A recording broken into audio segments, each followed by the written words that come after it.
Guys, and welcome to the channel. Today I'm going to show you how you can rearrange your home screen in the VIVO T1 Pro.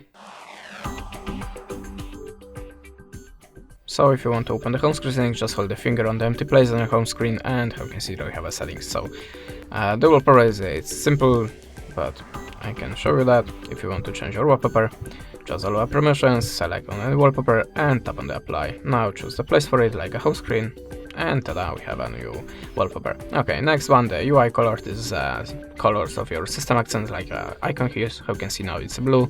So if you want to change your system color, just tap on the preset color here or the ready palette in this place.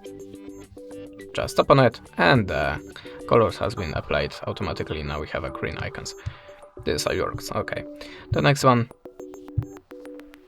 the widgets. If you want to add a new widget, choose it from the home screen settings, and now just hold the finger on the desired widget and choose the place for it on the home screen. If you want to remove that, just hold the finger on it and choose remove. Okay, now we can go to the home settings, and there we have the home screen layout. If you want to change the amount of duplication in the rows and in the columns, just choose your favorite one and click apply. That's it. And I think that's it. Thanks for the watching, leave us a subscribe or a comment, and goodbye.